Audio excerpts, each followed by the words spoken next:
Hello listeners, I am your speaker Casey, and as many of you may know, I am currently undertaking the Psychology of Coercive Control Master's course at Salford University. I hope that this course will make me more informed and better equipped for future projects and interviews on the podcast. In the meantime, I will be releasing renewed versions of older episodes with updates from previous guests. If you want to find out what I remember from the time of each interview and get in-depth updates from the guests, I've been writing blog posts as I go through older episodes and adding them to my website, cultvaultpodcast.com, which you can also find links to in the episode description. You can find links on my website for support on navigating recovery from cultic abuse, to learn more about how to help a loved one, or become more informed about the subject of cults and coercive control. My emails are still open, and I am carefully curating a list of guests to speak with once I am back to interviewing officially next year. You can find me at cultvaultpodcast@gmail.com if you'd like to get in touch.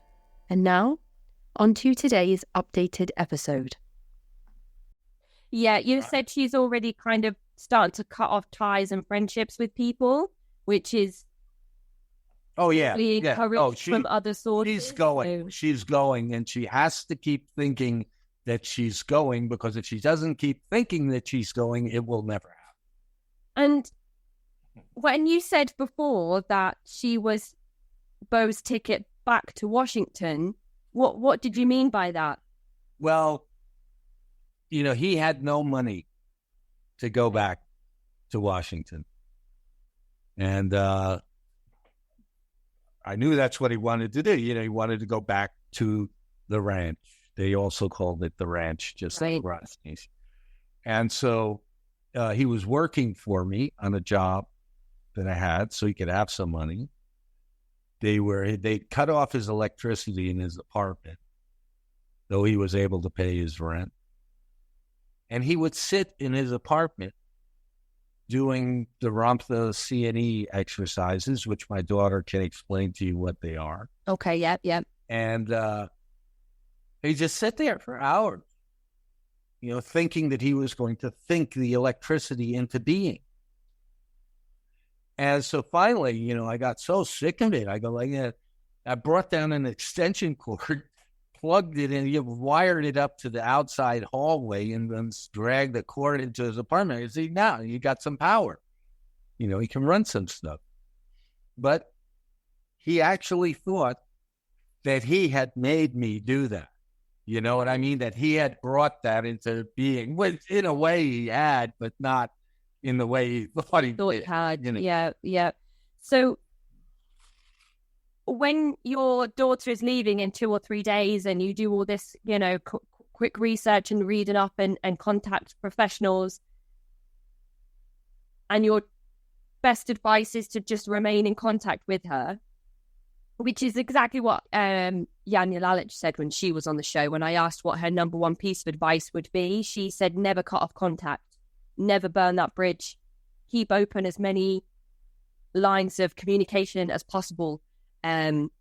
So, again, for anybody listening, very, very important piece of advice.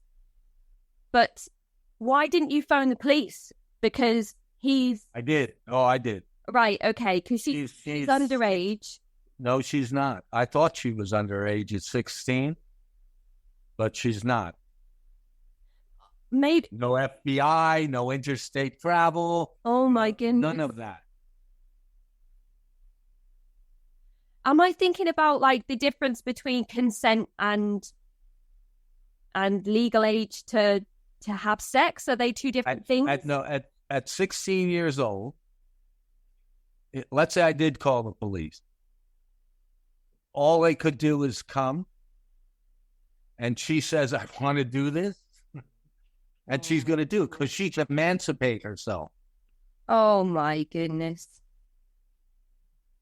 Yeah, I mean, believe me, I would have in a second. I'd call the FBI. I was surprised myself that someone traveling across state lines with a 16-year-old, unless she had said something. If she had come out and said, that I didn't want to go, or, somebody brought me, then there would be something.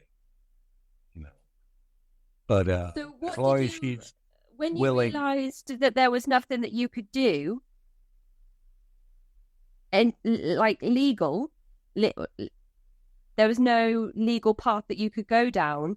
This is when you realize that the only thing you can do is stay in touch with her. Yeah. I mean, that's kind of a no-brainer anyway, right? But yeah. So I was able to, I basically saw them both off and let him know that I expected him to be looking out for her. Oh my gosh, I don't know how that must have felt, how you did that. Oh my gosh. I think because there were several things going on, I think it was different for me than for most parents. I had my own shit to deal with that had just happened. All, come to light. Yeah. I had my girlfriend who just settled a $250,000 lawsuit, and the Swami is telling her, it's time for you to come to the ashram. Oh, no. Okay. And then, I had my daughter. So I had several things to sort of focus on, not just one thing. Like I had to deal with me, I had to deal with my girlfriend, I had to deal with my daughter. So having all of those three things, but yet they were interconnected in sort of what was going on, gave me some space not to totally obsess over the one thing. There was just too much going on to obsess about it. I just had a quick Google there about the legal age for sexual intercourse in England, and it says that in the UK, the age for consent is 16, and then it says once a child is over the age of 16, it's not illegal to have sex with them no matter what age you are. And I just can't. I thought it was 18, and I thought, yeah, I had thought that also. Oh my goodness! Wow. So Alexandra goes. She stays for the winter. You're trying to disentangle everything that's going on, but and also kind of work out some solutions. You realize she's probably going to stay. What happens after that when she's dropped out of school, she's stayed the winter, she's probably not going to come home? Well, I had gotten in touch with an exit counselor, and somebody who knew, the most about the group, and he'd actually exit counseled Jay-Z's husband out of the group. Oh. So he had an enormous amount of inside information and on the workings and the dynamics of the group. And so I was in contact with him about setting up, trying to figure out how we would do some sort of intervention. I had various plans without the exit counselors. Do I go in there with my friends, guns blazing, or, really every scenario you could possibly imagine, I ran through my head.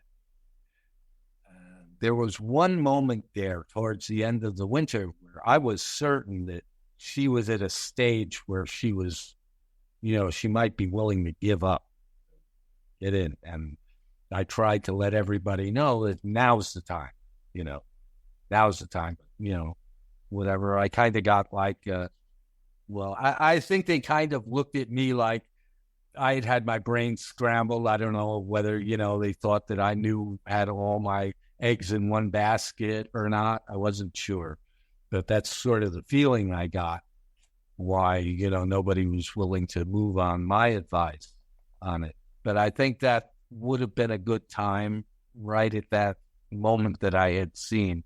I had been up there several times. I had gone up.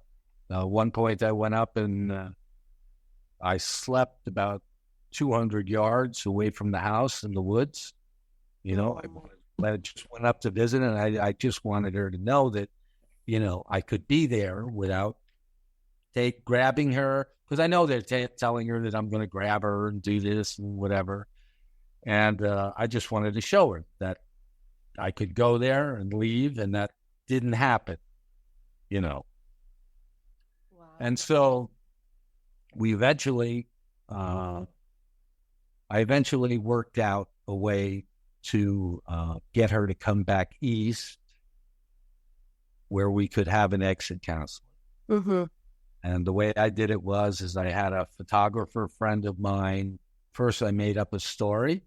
And the story is I was asked to do a Father's Day shoot, and they wanted to use a real father and daughter. Okay. So I had tried various other things, like, did she want to take a vacation? Did she want to go somewhere? Did she want to do this? But each time it came back a no, that she wouldn't do it. So I was out of things that could bring her away from there. And then I decided, I said, I bet if they thought she was going to make some money, they would tell her to leave. So this was like, she's going to get paid $2,000 or whatever. So we set up this thing. My photographer friend did an actual fitting for it as if it was a real job, hired the stylist and everything. Wow. And she came back, and then we went, whatever, the fitting was on a Thursday or Friday, and they weren't going to be able to do the shot until Tuesday or something. So we went out to my mom's house in Long Island, summer house. And so we had arranged for the 2 exit counselors. And at that point, I think the week before or 2 weeks before the exit counseling, I just felt that, I was getting a little nervous about how this whole thing might go down. Yeah. Given the nature of how it was going down. Mm-hmm. And so I told the exit counselors I wanted to make sure that there was somebody there who was licensed to deal with somebody if they had some sort of breakdown or mental issue, because I had no idea how she was going to respond to all of this. So I hired somebody who was licensed to come along. And we had the exit counseling at the house. I thought that I had disconnected all the phones. Nobody nailed the windows shut or any of that stuff.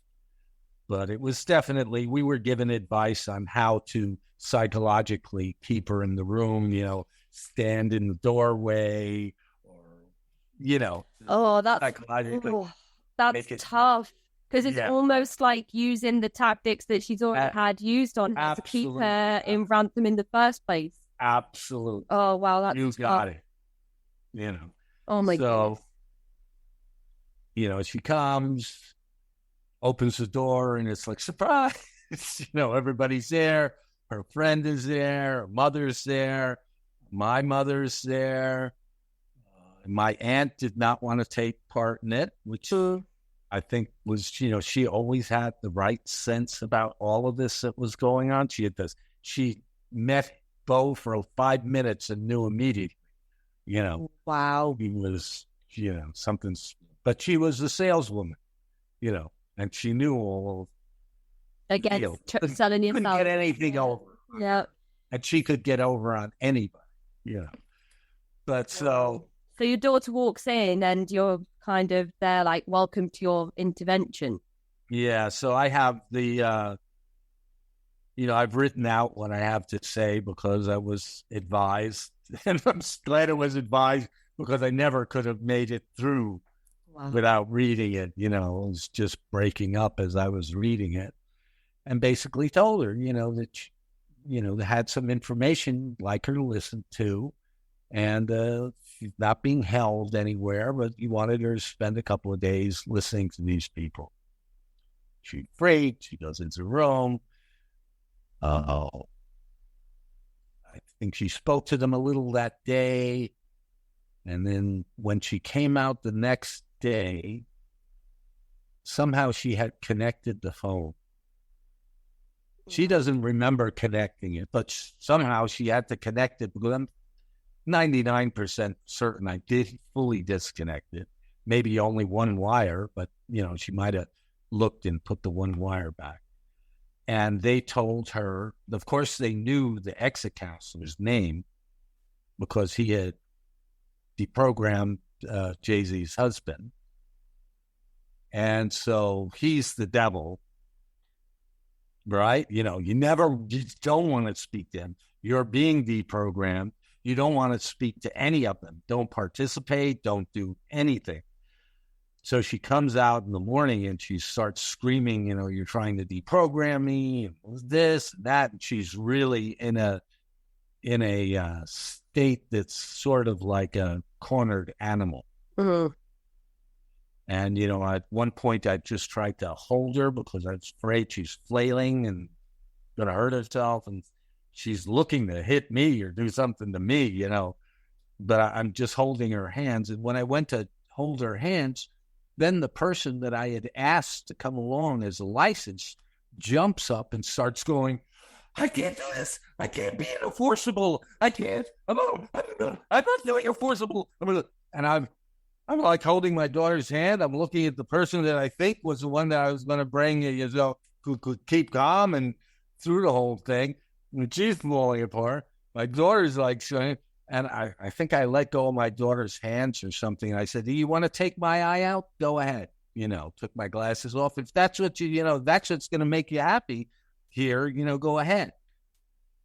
And tried to calm everybody down. And meanwhile, so that was it. My daughter wouldn't listen to anybody. Oh, I thought you were going to say that.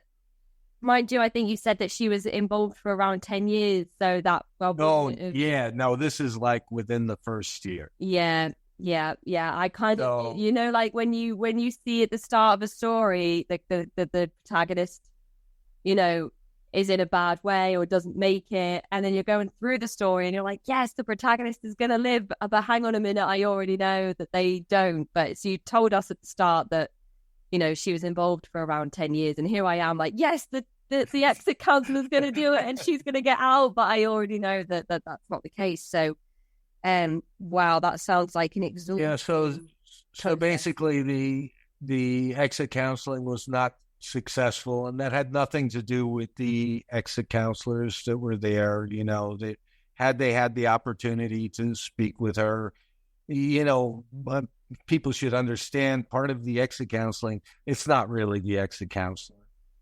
It's the family member or the person who's involved. If they can't be, even if you have to do some massaging to get them in a state where they're trusting, that they're in a safe place and that they're not having something taken away from them.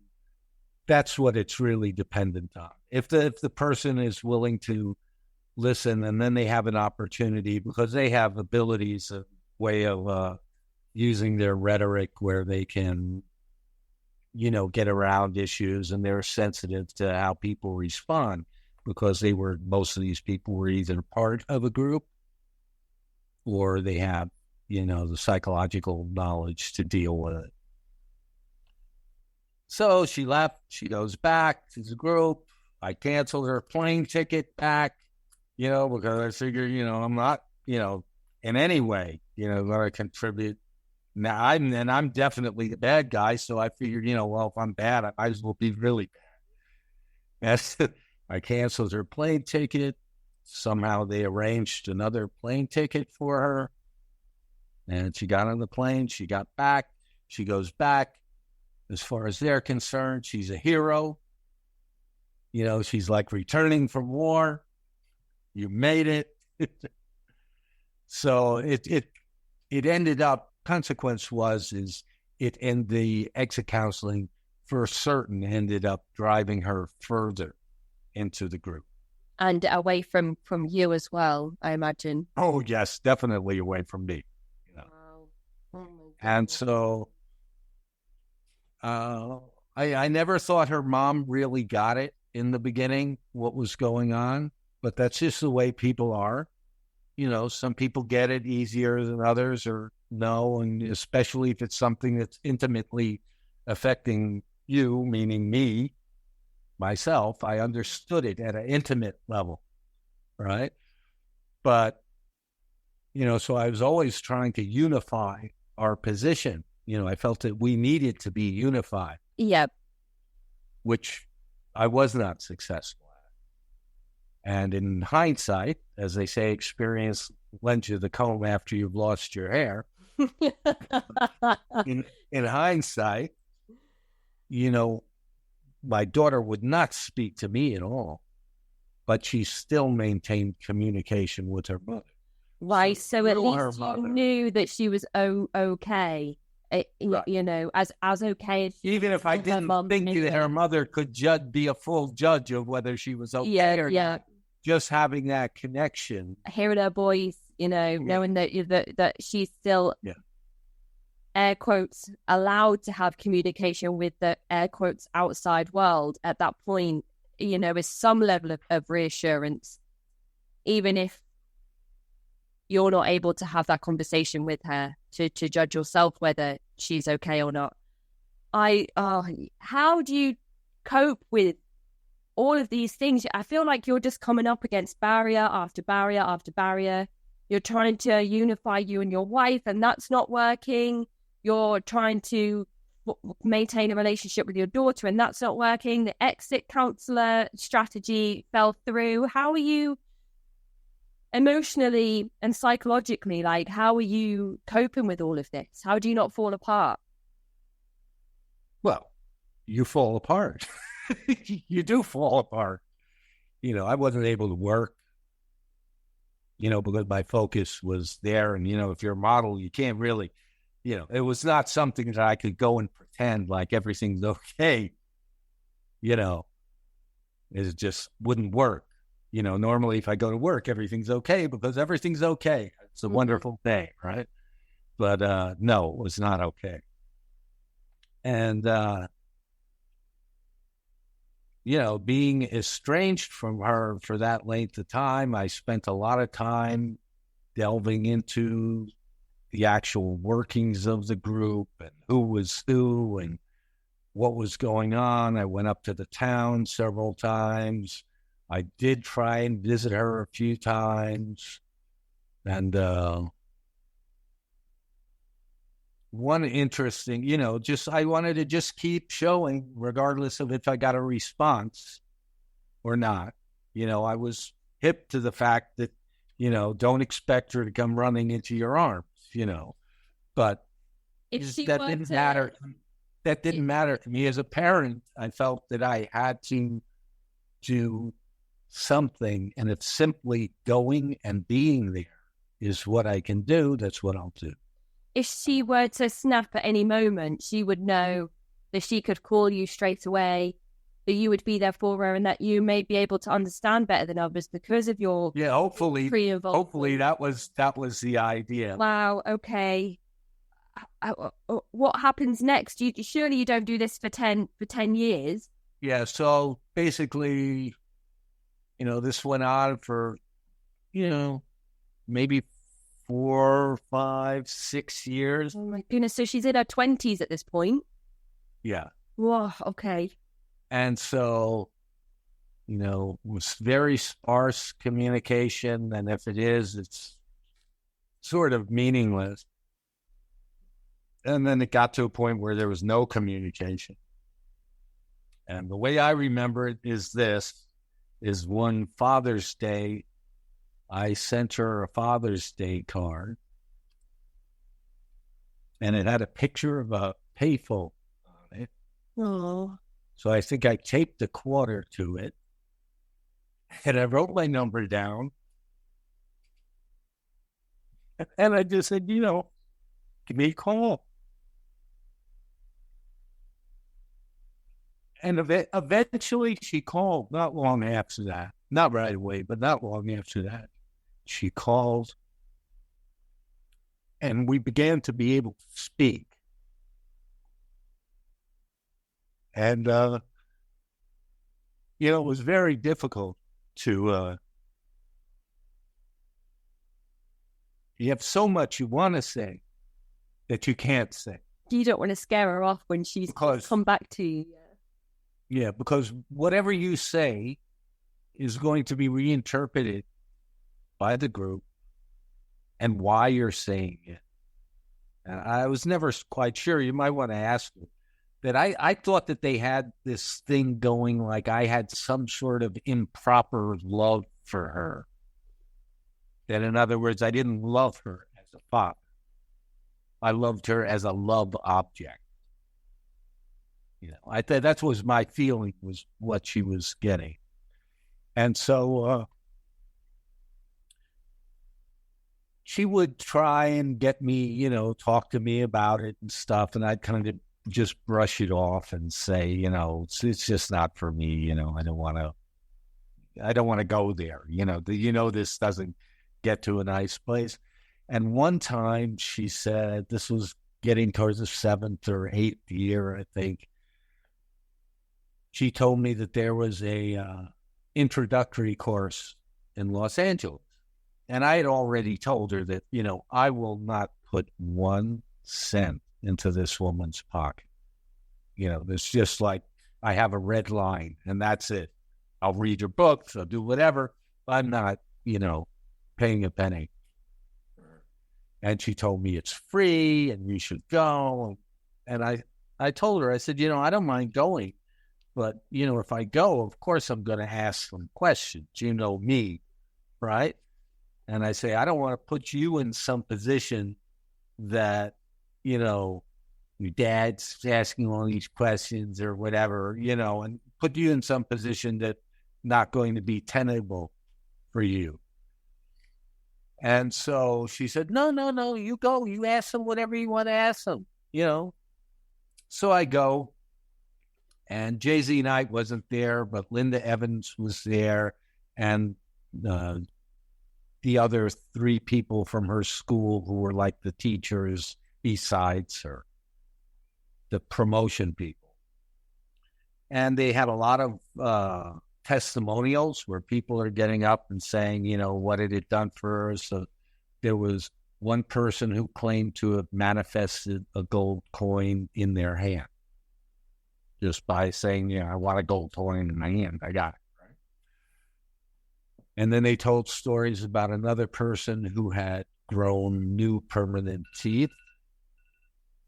And then there was another story about some woman who had been cured from cancer by just, believing it, thinking it, through this process of going to the school and learning how to do it. So at the end of the session, I went up to the teachers. I introduced myself so that they knew who I was. They knew I was not a friend of the school's. But I told them, I said, those were some very incredible claims. And you said you had documentation for all this stuff. Is there a chance that I could get to look at the documentation? And then, oh, sure, Robert, no problem. Yeah, sure. Call the office. We'll get to this stuff. So I call, I email, I get shunted around. It's just like I thought there wouldn't be, somebody had broken an arm and healed it in 6 hours, and they had the x-rays and everything else. Right? So I just kept at it, when they told me, and then they told me that, an author's doing a story on all of the students' stories, get in touch with him. They gave me his number. I call him. I say, well, have you seen the x-rays or, the teeth or whatever? And he says, oh, no, I'm just telling their stories, their anecdotal stories. Okay. I go back to them and say, hey, where's the beef? A story is a story, but it's not an x-ray. An x-ray kind of seals the deal, right? And they kept on putting me off. And all the time I've been forwarding my daughter all of the communications back and forth so she can just see the transparent process of trying to find out. And so after maybe 3-4 months of this, I told her, I said, look, they're not going to provide me with any information. And the reason is because they don't have the information. There isn't any. It's just a story. Mm-hmm. Yeah. And she got mad and she said, no, you keep going. And I said, I should just give up. And she said, no, you keep going. They should have the integrity that they're asking us to have. And so I kept it up for another couple of months, but really wasn't going anywhere. So I just dropped it. But I think her seeing that gave her some pause, that they were not doing what they said. I wonder if the thought of you going to one of the seminars or sessions and being presented with that truth, which she obviously 100% believed existed, I wonder if she was hopeful that you might join her on that journey, if they could change your mind. Oh yeah, there's no doubt. There's no doubt. She's like, keep going. If they show you it, we can be together. And there's going to be I'm not going to be under any pressure to choose between Bo and the school and my relationship with my father, and we could all be together. So her relationship with Bo had ended. Okay. And she'd gotten in a new relationship with her then soon-to-be husband. Okay. Yes, which I can ask her all about when I chat with her. Okay. So she's probably hoping that you would be able to kind of align your beliefs and be together. I think so. Yeah. That was her hope. Though probably deep in her heart, she knows me, and I think she just knew that I couldn't, that I'm pretty straightforward. I didn't lie to her, except for that the exit counseling was a big lie. That was a big lie. And that, I have some reservations about. And, it's kind of almost, as a parent, you're sort of in the same situation as the troubled teen industry. Something's happening to your child. You can't really explain what it is, or it's something that's so far out of the ballpark of anything you've ever dealt with. You seek help. And like in the troubled teen industry, you go to an educational counselor. And now these educational counselors somehow get you over to the school. Yep. And in a way, there was like a network of anti-cult people. And it's a network to a certain degree. And they don't even agree, all of them together. Like a few of them have a little network over here, and a few of them have a little network over here. Yep. And over the years, I've seen that, this network doesn't really change much at all. Yet everything else changes. It's just astounding to me that, decades can go by. While there are a few nice, new, fresh faces, that approach it in a different manner, the majority of the people are pretty much entrenched in one sort of thought and way to deal with it. And I don't, there is the helping of people who have been involved in the groups, and that you definitely need some expertise to deal with that because you're dealing with a lot of trauma, a lot of mistrust. I mean, now to get somebody to start to build up their trust again in the real world. And you put that in today's time where trust is out the window, you don't know what to believe from who. And they're like, this is like you're being hit with this every day. And so, for myself, I find I prefer to focus on the educational part of how this kind of stuff happens, how it's way more common than we think, how it intersects with all of our lives every day on a daily basis, techniques that are used and that we accept, and that, and that these are part of the reasons that makes it easier to be recruited or joined in some of these groups, because there are aspects that are used on us to change our behaviors and modify our perceptions constantly.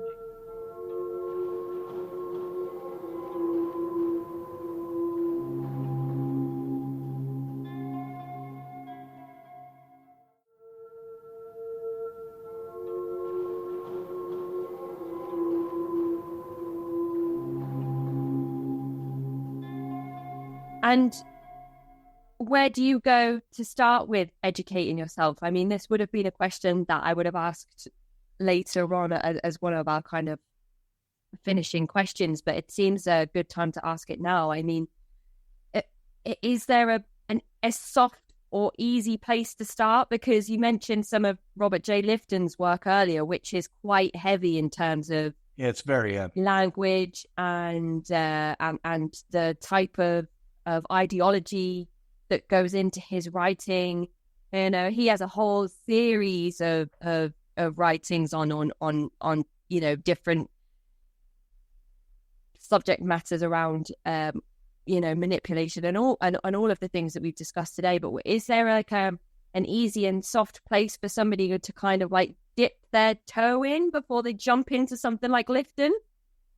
You know, I think it's very difficult for the general public at large, or someone who's just experienced a loved one going into a group or organization like we're talking about, or even them thinking that it may be a group or organization like we're speaking about.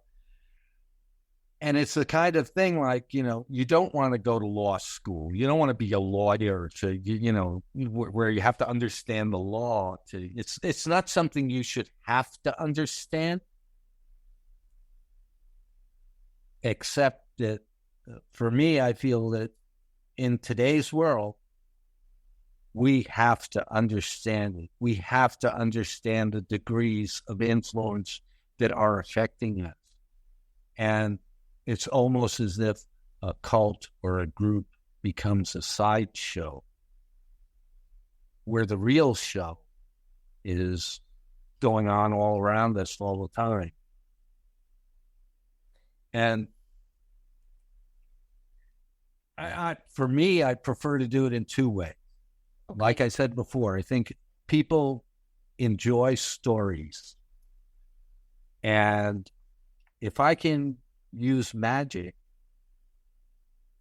as a way of explaining how easy it is to deceive somebody, I mean, in a moment, when you know how to do it, you can totally deceive them, change their perceptions, alter how they feel.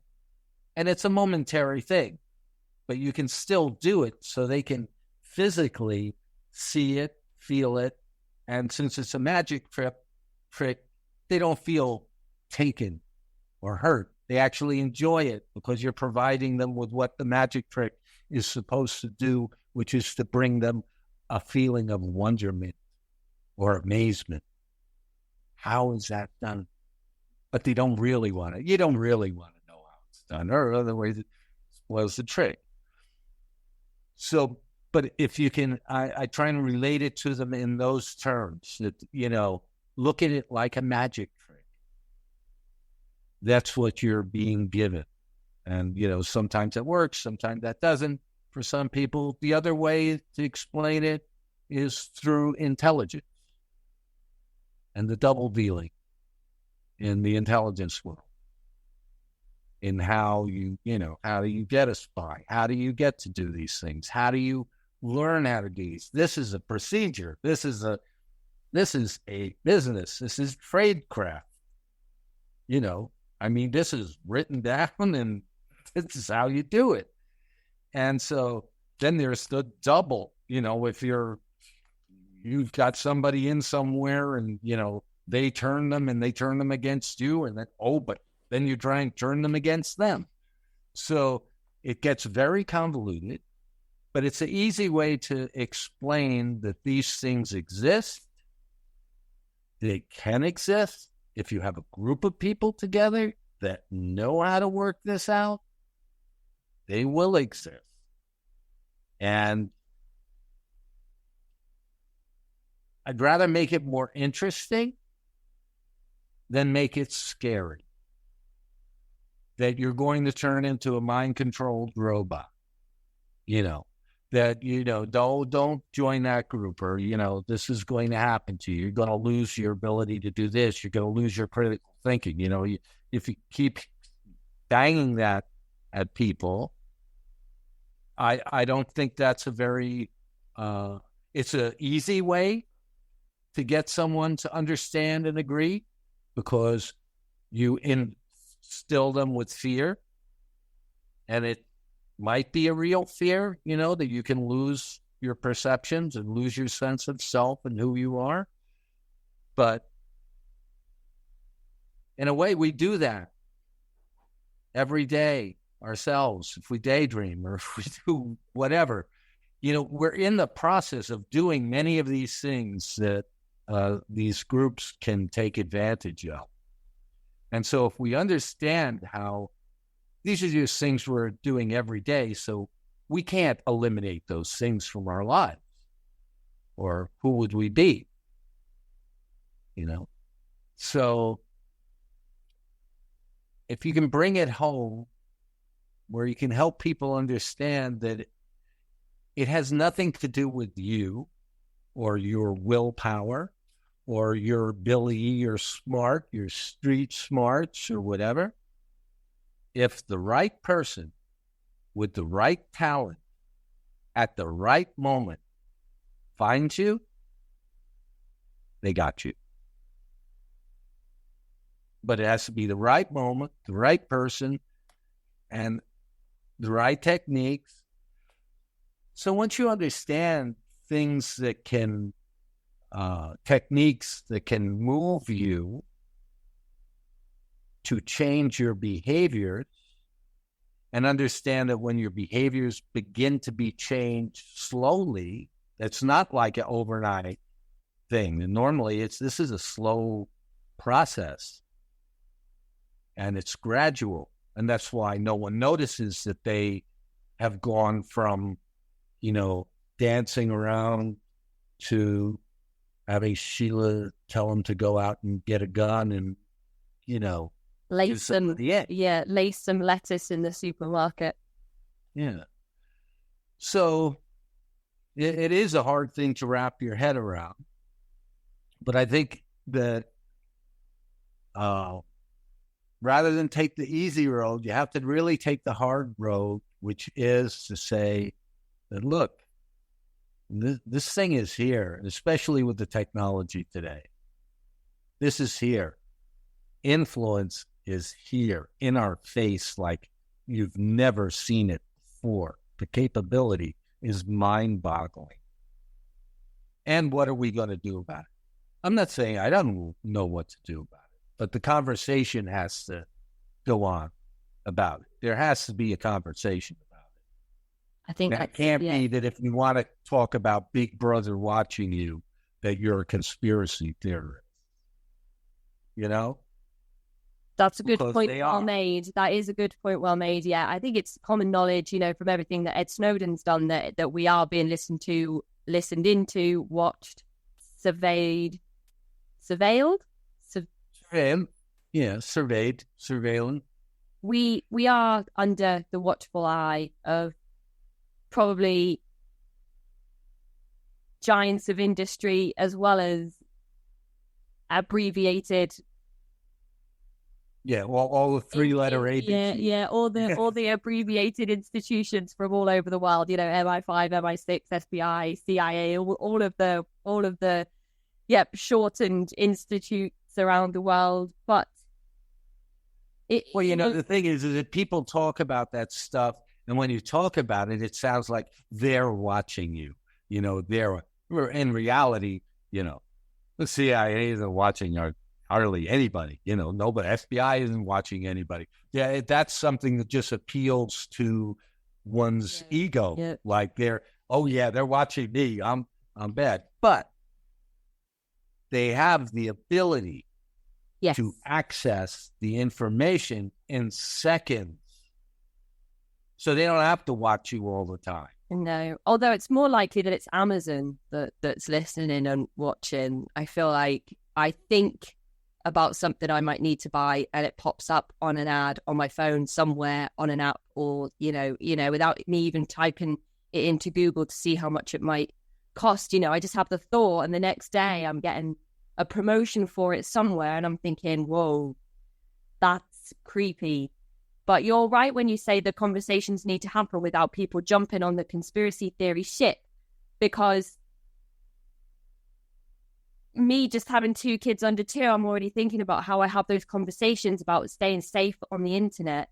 But it's also about having those conversations about how life shouldn't revolve around instant gratification, and your popularity doesn't come from the number of followers and likes that you have, and all of those difficult conversations that I'll have to have with those 2 babies when they are at an age where they're like, well, why doesn't this person like me as much as they like my friend Dylan? Because Dylan got 7 likes on his picture and I got 4. And, I'm already thinking about there could be possible conversations like that I'll have to have, which again comes back to all of this age of influence and technology.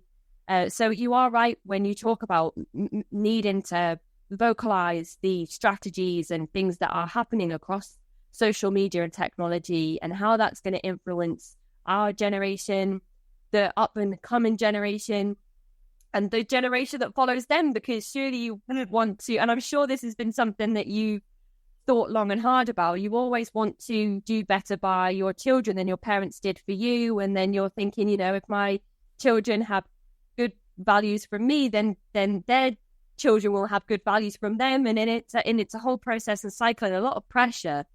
And it's not good enough to just wave it away and say, you're a conspiracy theorist, or I don't want to talk about technology and its influences because I'm being listened to and I'm being watched. And it's not good enough to have those polarized for or against.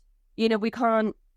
It's like I always say with religion has to keep up with technology, or religion might not stand a chance to be as progressive as technology is. And it might stand to reason that maybe not so much now because of the big evangelical rise in America, but it stands to reason that some of these more secular religious movements might start to lose momentum or followers because they're not staying in touch with the progression of technology by prohibiting followers to access the internet, to do research, and all of these things because of fear of critical thinking and independent research and knowledge. It's not good enough to just shut off technology and shut it out and say, I don't want to use it because they store my information and they use my data and sell it to third companies. But it's also not good enough to say that that if you believe that you're being listened to, then you're you're too far down the rabbit hole and you belong in the QAnon movement. It's not. You can't do that anymore. It's something you have to learn to integrate with because it's not going anywhere.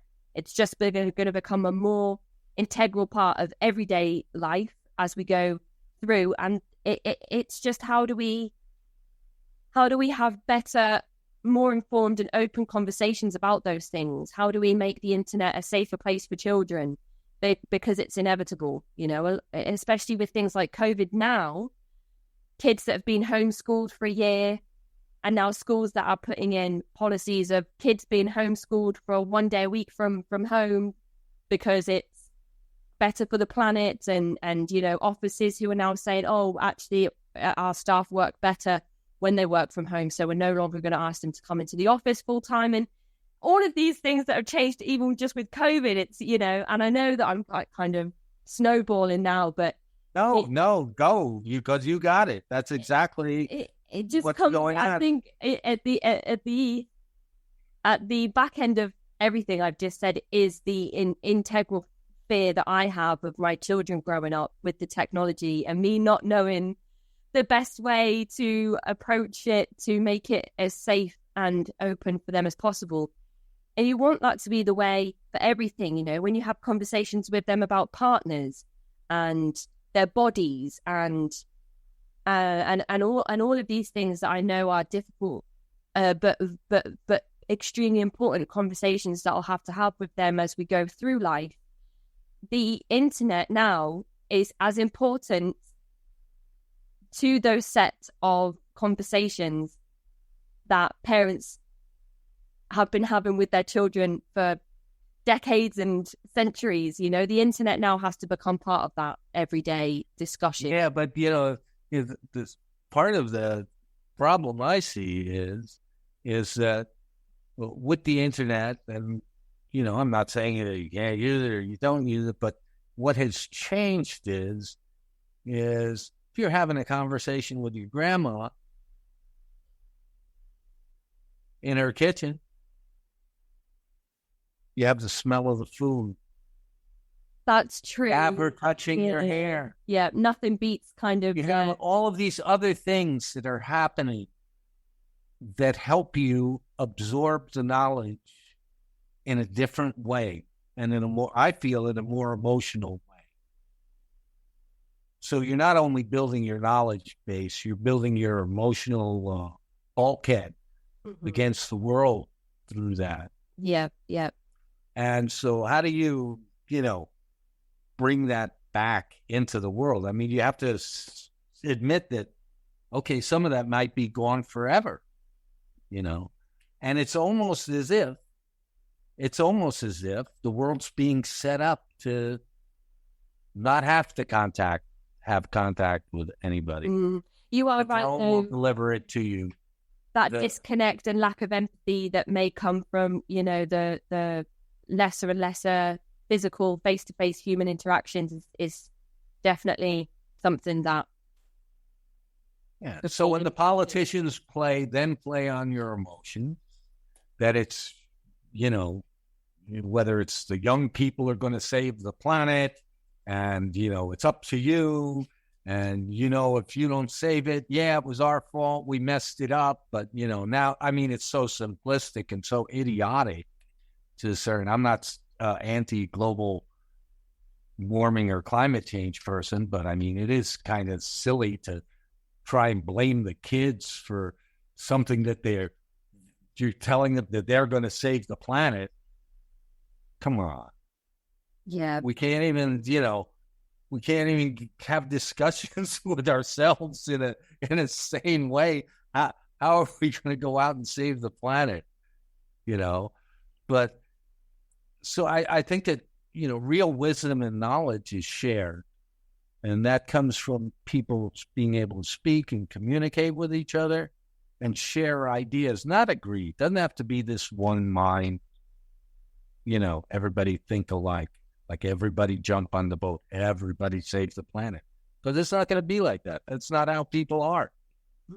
But people share their communications about things. And in that sharing, and again, if you're missing the body movements, the feelings, the passion in somebody's voice, if you're only texting, if you're only limited to X amount of words, I mean, I don't Twitter, I don't tweet, I don't do any of that. Just the idea that there's something there that's telling me, limit your words and use me to express yourself is such an oxymoron to me.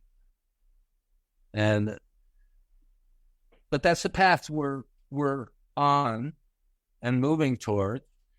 And on the other hand, then it's like, I tell people with the conspiracy theories and stuff, I say, yeah, okay, there's the Council on Foreign Relations, there's the Trilateral Commission, there are all of the Bilderberger Group, and, they're all real people and powerful people, and they run powerful things. And you think that they're trying to create the one world government and all this, and they may be, it does appear that way, all right? That this is a goal, to have a united world and everything's happy and everything's good. But, they look at it like, well, you're going to be one of the robots and the slaves of it. But you have to say that these people who have controlled the world, they have also done things that are good for the world. They're not all bad. They do control certain things. They do make sure science keeps moving.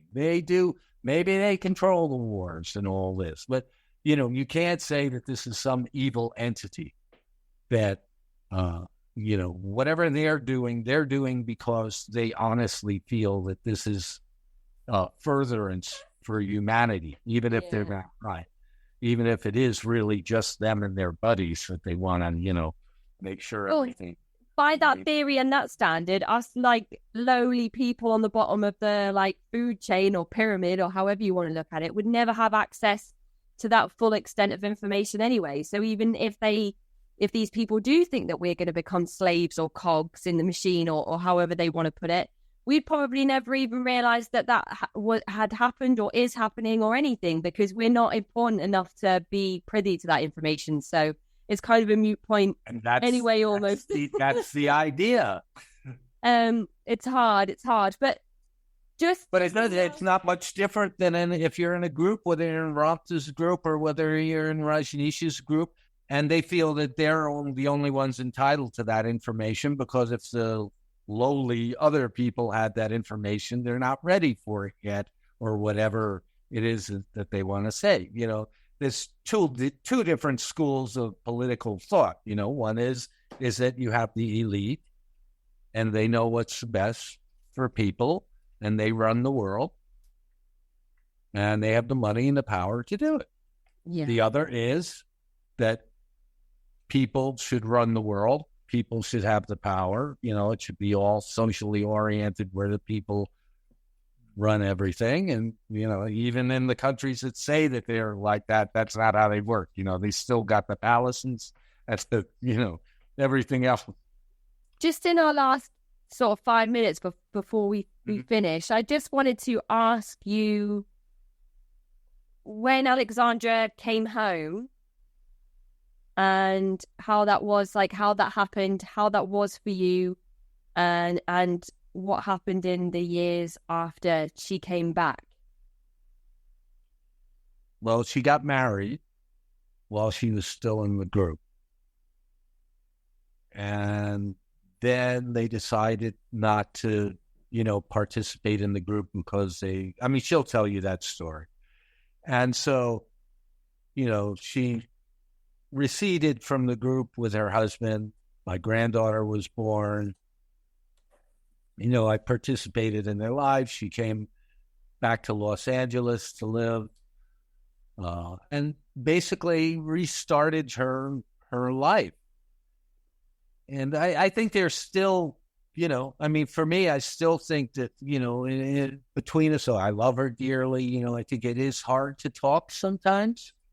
I'm not afraid. I know she thinks I'm judging her sometimes. That's just a normal parent thing. But that makes it difficult to talk also. But, that gets easier and easier as we get older and as we get to really know each other once again. And trust me, I'm a prankster, so I'm like not trusted anyway. That's kind of my own thing. I know that.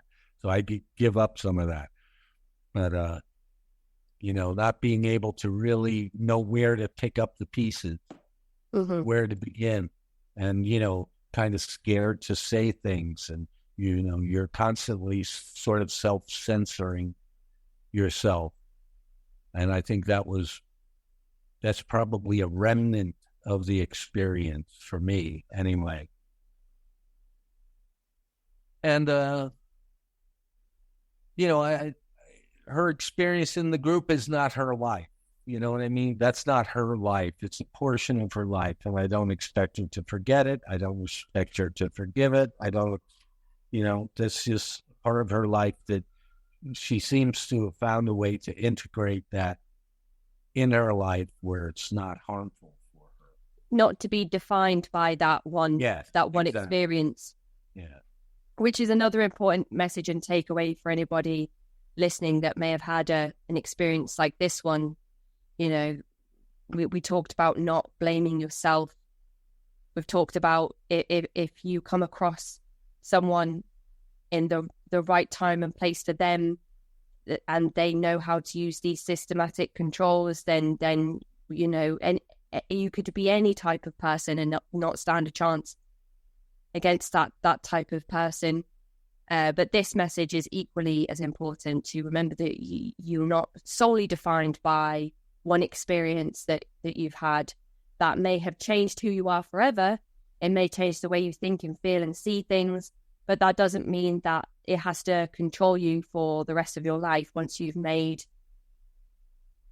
moves to distance yourself from that particular group, which I think is another important thing to speak about. And what you said there, Bob, about kind of not knowing how to navigate the waters of reconciliation and being reunited, not knowing how to do that. And it's probably hard for some people to admit that, but it's also another important thing to mention that you're not expected to know how. And to say that you didn't know and you kind of just did what you could as best as you could manage, that's still important to mention and to highlight that you didn't know how to, you just did what you could, and eventually got to a place where, you and Alexandra spend time together. You have both talked about these experiences together. You've appeared on other podcasts where you've shared your story at the same time.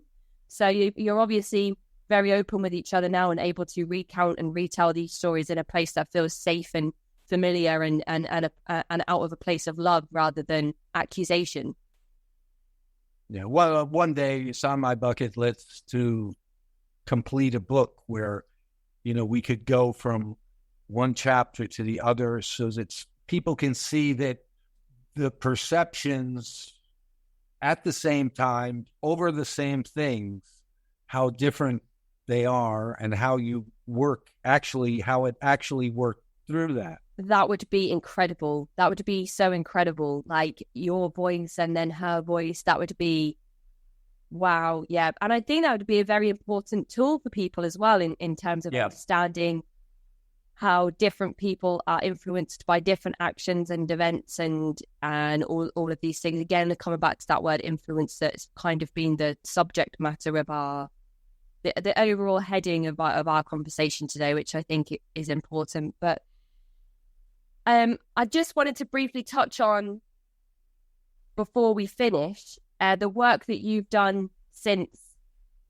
before, during, and after yours and Alexandra's involvement in Ramtha. And I just wanted to ask you if you wanted to let the listeners know what some of that work is, where they might be able to find it, and all of that good stuff. There's really nothing published except for, my story that I wrote there. I maintain the website for the former members from Ramtha, which has a ton of information on other groups as well. I try and keep up with what's happening.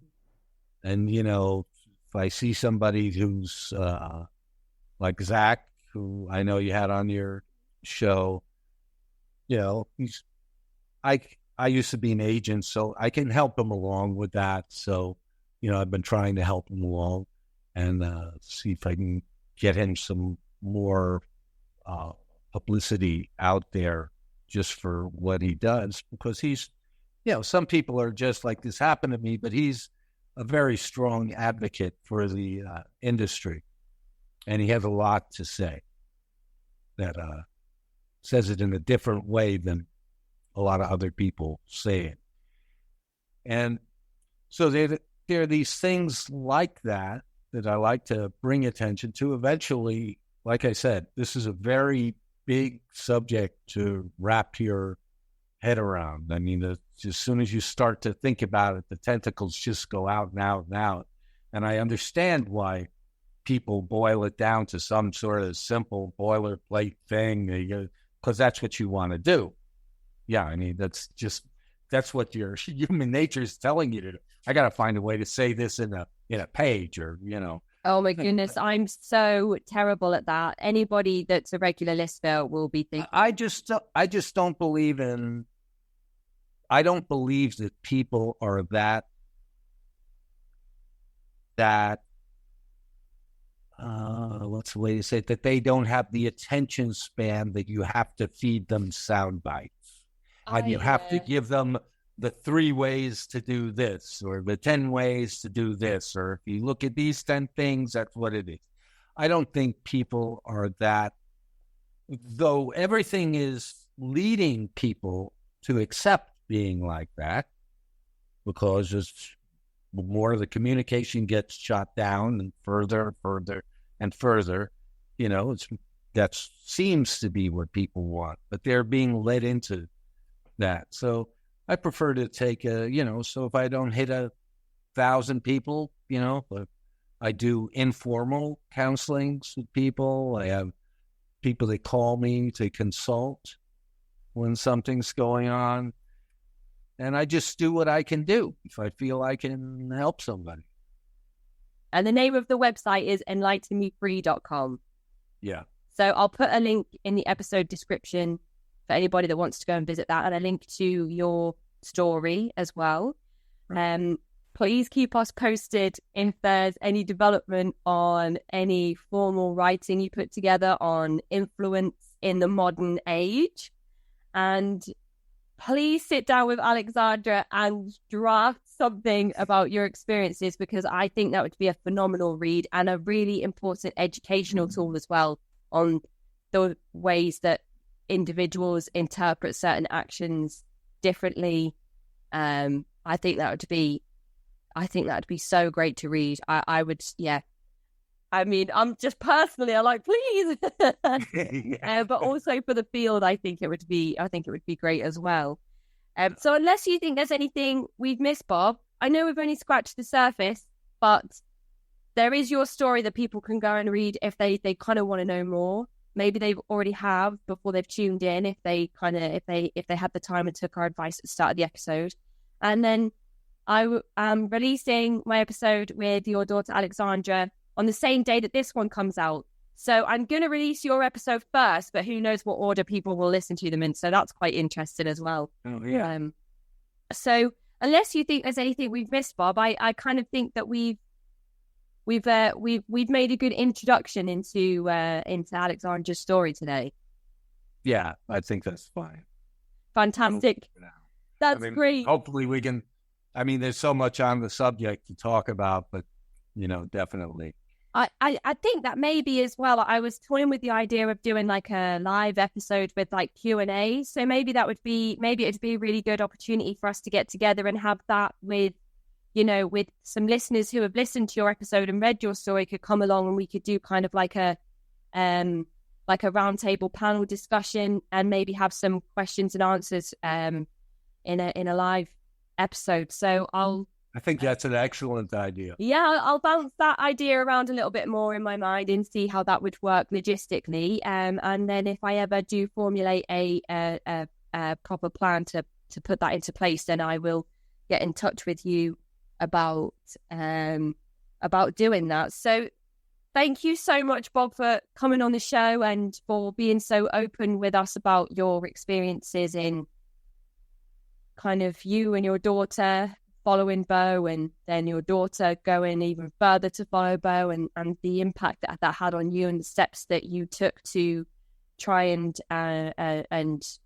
help your daughter to realize the situation that she was in, and the difficulty in all of those things that you went through during that period of time, and for coming on here and telling us such a vulnerable story. I really do appreciate that, and I think it's important, the messages that we've put out, but also to tell the story more of the loved ones that are impacted by the person that has gone away from home or broken off friendships or broken off relationships in order to kind of pursue the group that they are involved in, and just the steps the friends that you lose along the way, the friends that you make in the group, and then you lose them along the way.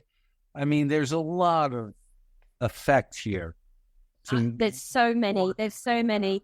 And I think we haven't had enough voices from loved ones that are affected by these particular situations. And just having some insight from you on the steps that you took to try and manage the situation, I think it's been really insightful and helpful today. And I think may help one or two of the listeners who themselves have a loved one that they've lost contact with or are worried about because of their particular involvement in a group or movement.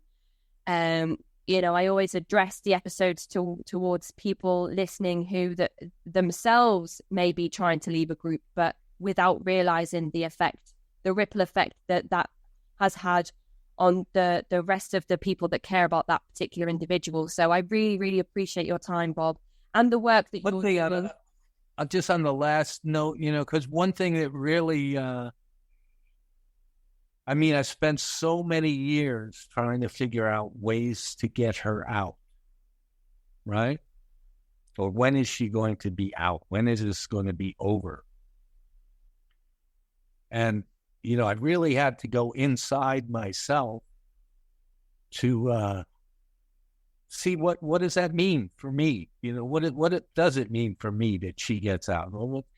And how does that stack up in the regular world? And I said, well, what if she'd been in an accident and something happened and it changed her behavior? How would I treat her then? What if she got really sick some other way? And, it also is life-changing. And, in all those cases, the only thing that was the same is that she's my daughter. In all of those cases. So, for me, it was just, that's it. I just have to say, she's my daughter. Just let her know that's it. It's not about getting her out. It's about just being able to be a parent and child to whatever degree is allowed, and leave it to them to make that. But you have to, and when I came to that realization, it made it much easier to deal with, because I wasn't trying to do something that was impossible, get her out or make her do this or do that. The only thing I could do was just allow her to be my daughter and understand that is forever. And that can't be taken from you.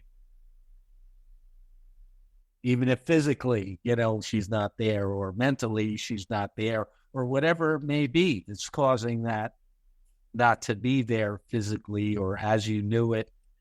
And you have to try and find a way to deal with the situation as it is. I think that's such a beautiful and almost heartbreaking thing that you've said there about, what if she, would have been in an accident which changed her forever, in the same way that this group has changed her forever? Would that mean that you love her any less then? Probably not. Would that mean that you would give up on her then? Probably not. So I think that must have been a very difficult revelation to sit there and have with yourself, in terms of, what would it take for me to give up on my child? Probably nothing, nothing. Right. So the fact that you had that conversation with yourself, which then changed the way that you treated the entire situation until she came back to you on her own, I think that speaks volumes in such strength. And I think that's another important message to give to people that might be listening, who are thinking about, how they can get their loved one to realize or wake up or however they want to phrase it. I think, again, that's another important message that you've given people to think about. It might not be possible, and you may be risking the relationship altogether if you push it to the point where that person will no longer have contact with you. So it's difficult, because you don't want to tell people to give up, but you also don't want to tell people to keep pushing. So it's hard to find that middle ground. And I think that, again, maybe that's a conversation that somebody needs to have with themselves on an individual level, and take into consideration all of the things that you said today, on the best course of action for them to take in their own personal situation. So maybe not maybe to keep on pushing is the right thing to do in somebody else's specific situation, but also maybe similar to yours, it's not the right thing to do. And maybe just saying like, it is what it is, and I'll do what I can, but I'm not going to push it to the point where my daughter is no longer my daughter. And in that case, I've made the only thing that's permanent no longer permanent through my own actions. So another very important message that you've given listeners to ponder on, I think. So I really do appreciate your insight. I think I'm probably going to go and have a glass of wine after our conversation. Go upstairs and give both my children a big hug and kiss, I think, and then gear myself up for my conversation with Alexandra next week. So thank you so much for your time, Bob, for all of the work. Thank you so much for just even doing this and being here to do this. Absolutely an honor and a privilege just to be able to sit down and talk with people such as yourself, Bob. So thank you again, and I really hope that you enjoy the rest of your day. All right, you too. Take care. Bye.